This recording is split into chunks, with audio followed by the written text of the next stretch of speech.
Ademazum Lion Ghana ewa gamanche Homowa clean up exercise ninti na wabaha yede no eba bedi komo ba pa no pe yenchiawe ne de nkwa na abai ayo kontakro na mo waya de adwuma na moye no monkoso na mommoa yensa naja samude nka mudi mulem kazum Lion mo amobom de ro dada mo proper ne dada eden ne akoka ho a enti ye ka Homowa festival clean up exercise agamanche ede ebe oba pa me dase chia ahwefo nyina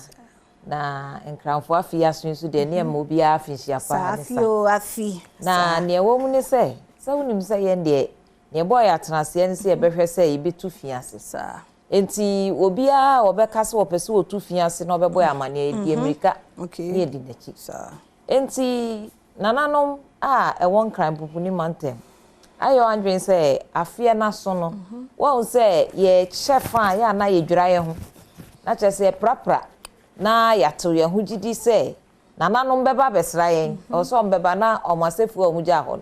e ho ye kama enti niga eye gamanche His Royal Majesty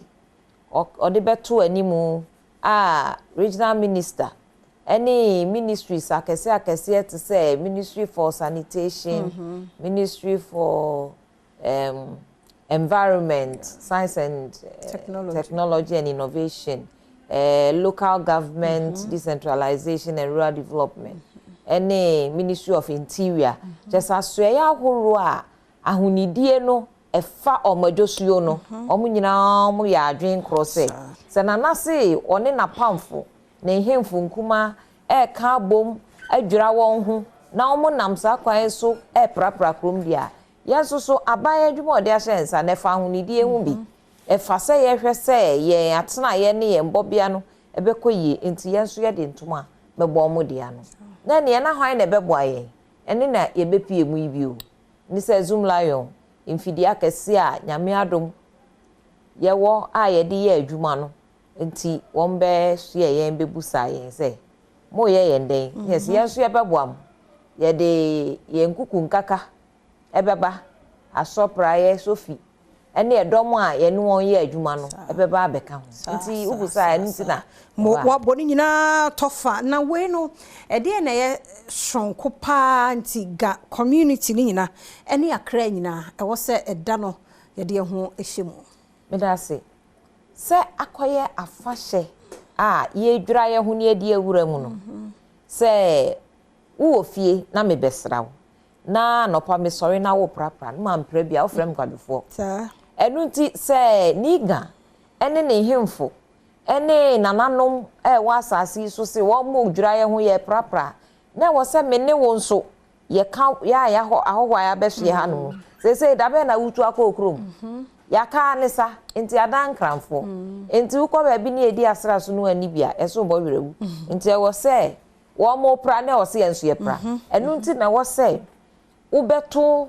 we josu yo ho no ubetum wo office ho no ubetum wo shop no ubetum na wate esi abonten edi dwuma ne bia prapra fi se ye prapra na wo nko wo shop na nim ye fi a yente ye ho nwie yi enhira ye hwehwe fi na na mo ensanka enti no ye ebre ne so a na ye tu abonte na wo so to shop mu na beka ho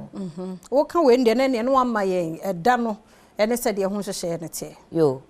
won kira wo shefa ne free bosumi a ye womi a kata na ni June mu 20th num no mo she eni o manase eyi emra kire me enye dede nu e free ho na kire se ye wura afahye mu a ne saa kopem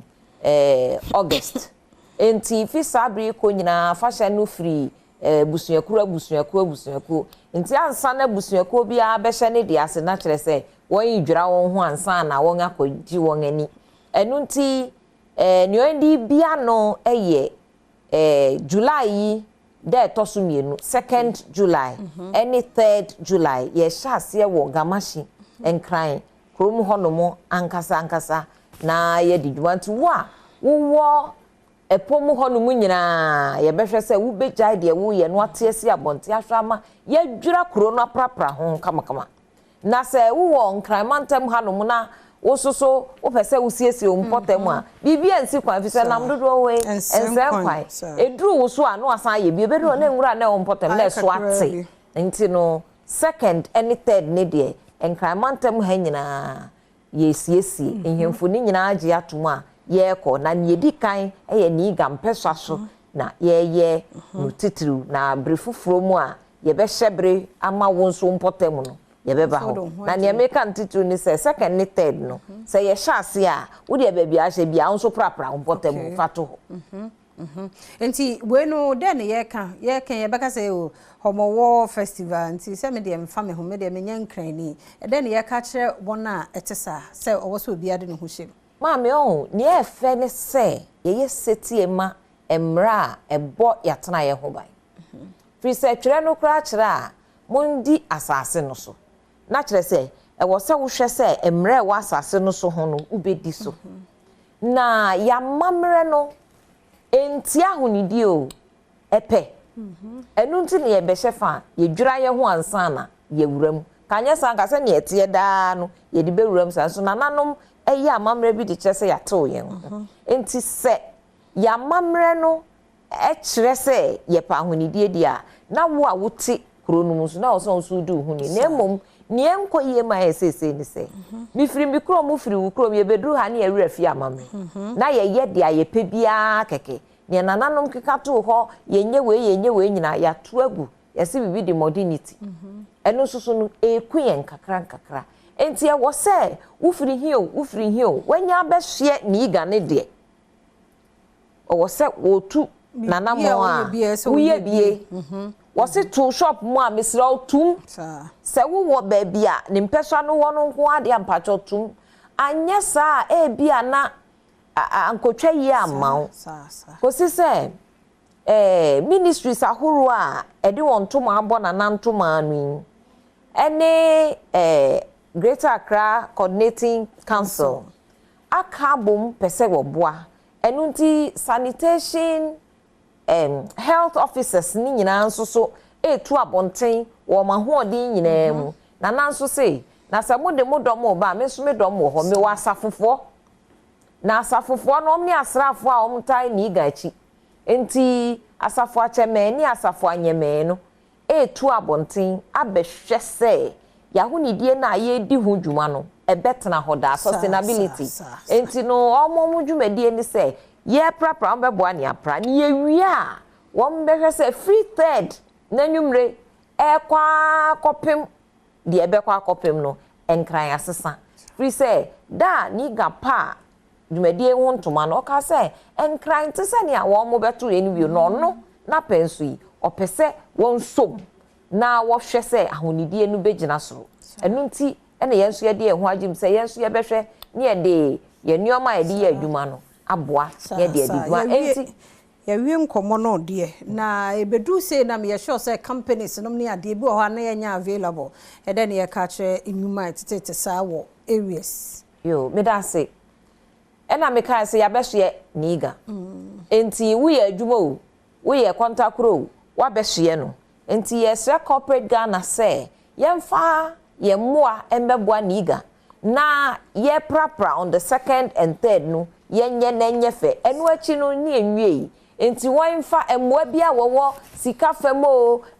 nioma adidi dwuma femo udi ko niga ho a obesom na wode adidi dwuma no atoa so fi say we de ye de se enu se na wotwe enson ene ye hwe ni ayafa enkrampupuni mantem ha nyina enti ye bese na wotwe nan a enkofo wo ho a ombe assessment ni ahwe kwan a de be fa so school for ni dwomfo so ye be bo maba so mo nyame hira mo zoom lion for someone so media ti se mo do mo ho age mo yada say emajo apia o say dua ye communications and corporate affairs director wo zoom lion Ghana limited na ye te wo mo enka no ntino ahunidie na ne start ye na start wo de ne do second third ho na do ho agim na to so a na fe be ho na fe kure mu nyina ye kama fe yada se na yanso yeguso ya ye kai mo ya hwefo etiefo papa bi ya nyamo anke be de ni say the stations yi dosun so oje brepa na so ko channel hey edosun den so de abre bia woni Adom TV ene da sorry aseda enkoma yeguso ya kai wo se wo social media so ko hono ma ye handles ye wo bi ya wo betumi so afollow ye no wo ho se bia de ye nyina no adaje enti unya ho hwe ye bia wo call podcast Adom TV a programs ni nyina nso ye de egu ho ana wo log call adomonline.com ho nso nsem ni nyina bi wa videos so audio so ho na fe ya tron so egu ho follow ye wo Facebook, Instagram, Twitter and TikTok ho nyina ye nenamu ewo ho Spanish garlic mission capsules and also ne comfort day ama wo obi a wo jonso dodo diabetes wo so cholesterol hypertension and arthritis and obi a wutu nkromo pa no de ohia Spanish garlic mixture and capsules ya was Spanish ginkgo capsules and so ewo ho eboa e ma moja ne dia fu sane wo wadwene no mu sebe ya wonkonya problem bia obi wo ya na ne wure fififi ade onum Spanish ginkgo capsules a ma wo adreno call fast as I anti-aging so eka ho pharmacy ne herbal shops BMO uboroma ubenya bi 0266 114111 0266 114111 0266 114166 ahana bema kwan na no pay koma hudo ni nyina no ye de asie medase umre no wadaje mididi afia amankwa tamakula kwasinsia se midike toaso na wi a Adom pensem mu aka ho edase